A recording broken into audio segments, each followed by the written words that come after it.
એક મોટી ખૂબ વખણાયેલી ફિલ્મ એટલે કે 3 ઇડિયટ્સનો બીજો ભાગ આવી રહ્યો છે. આ ઉપરાંત ગઈકાલે એક ગુજરાતી ફિલ્મનું ટીઝર રિલીઝ થયું અને લાલો હવે ટીવી સિરિયલમાં દેખાશે. આ 3 સમાચાર આજે આપણે આ વિડીયોમાં જાણીશું. નમસ્તે મિત્રો, હું છું સિદ્ધાર્થ છાયા.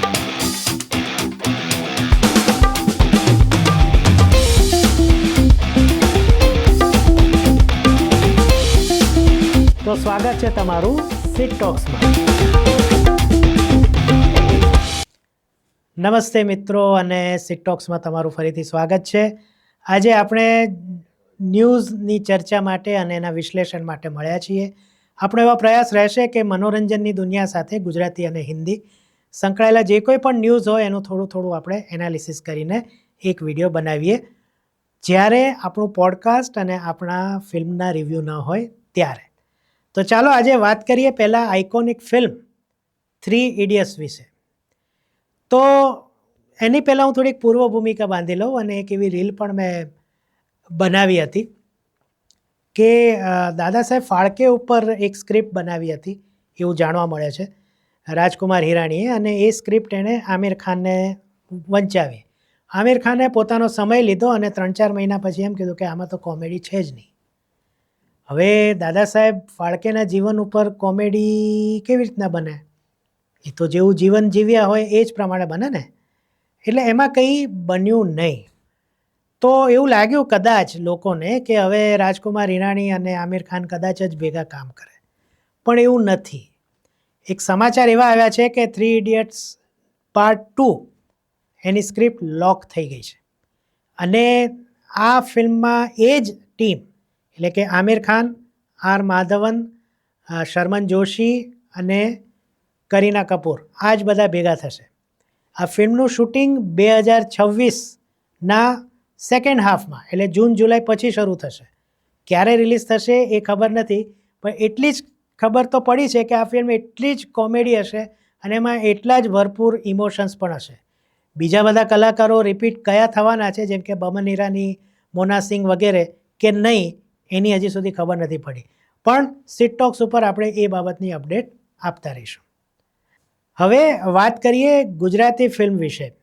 તો ગઈકાલે સિદ્ધાર્થ રાંદેરિયાની ફિલ્મ જય કનૈયા લાલ કી આનું ટીઝર રિલીઝ થયું, અને એમાં સ્વાભાવિક એવું જોવા મળ્યું કે સિદ્ધાર્થભાઈ કોમેડી કરે છે, અને પણ એમાં એક મને અને અમારા જે આસિસ્ટન્ટ મિત્ર છે અમને બંનેને એક વસ્તુ કોમન લાગી કે આમાં એ બહુ કંટ્રોલમાં રહીને સિદ્ધાર્થભાઈ કોમેડી કરી રહ્યા છે.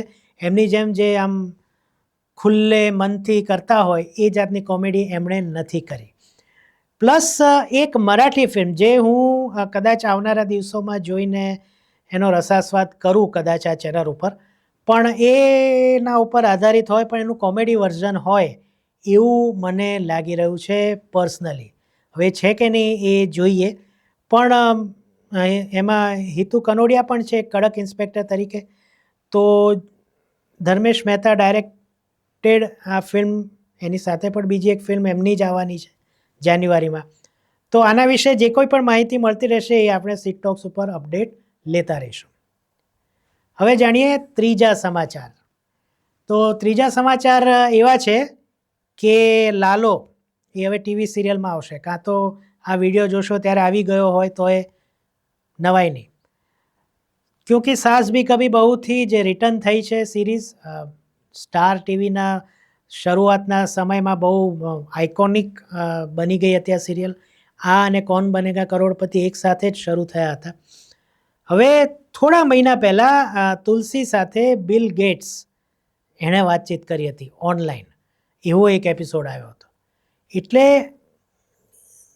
એવું લાગે છે કે આ ફિલ્મના મેકર્સ જે છે એ લગભગ આ જમાના સાથે શું કહેવાય જોડાયેલા રહે એવું ઈચ્છે છે, અને એને કારણે એ આ જમાનાની વાતો પણ લાવે છે. હવે એમાં લાલો એટલે કે સુહદ ગોસ્વામી આ સિરિયલમાં તુલસી સાથે વાર્તાલાપ કરતા જોવા મળશે એવા પાક્કા સમાચાર મળ્યા છે. હવે આ એપિસોડ ક્યારે શૂટ થશે અથવા થઈ ગયો હશે અથવા તો ક્યારે રિલીઝ થશે એની કોઈ ખબર નથી, પણ લાલોની જે લોકપ્રિયતા છે એ કેટલી હદ સુધી ગઈ છે એ અહીંયા આપણે નોંધવું રહ્યું અને આપણે સ્વીકારવું રહ્યું અને એનો આનંદ પણ માણવો રહ્યો.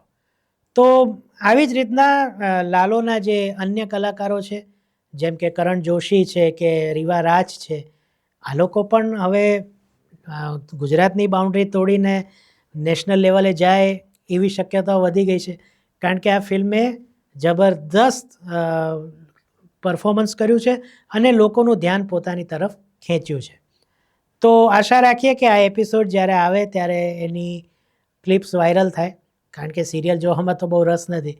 તો એ શું હશે, કેવું હશે એ આપણે જાણીશું જ્યારે પણ એ એપિસોડ આવી જાય ત્યારે. અને જો આવી ગયો હોય તો કમેન્ટમાં જરૂર કહેજો. સિટ ટોક્સની આવી મિક્સ્ડ ટોક્સ તમને કેવી લાગે છે એ પણ કમેન્ટમાં જણાવજો. જો આ વિડીયો ગમ્યો હોય તો મિત્રો સાથે, સગા સંબંધીઓ સાથે શેર તો કરજો જ, પણ એને લાઈક કરવાનું ભૂલતા નહીં. કોમેન્ટ જરૂર કરજો અને જો સબસ્ક્રાઈબ ન કરી હોય ચેનલ તો અત્યારે જ સબસ્ક્રાઈબ કરી દો. ફરીથી મળીએ, ત્યાં સુધી સિદ્ધાર્થ છાયાને આજ્ઞા આપો અને તમને બધાને મારા તરફથી કાયમની જેમ આવજો.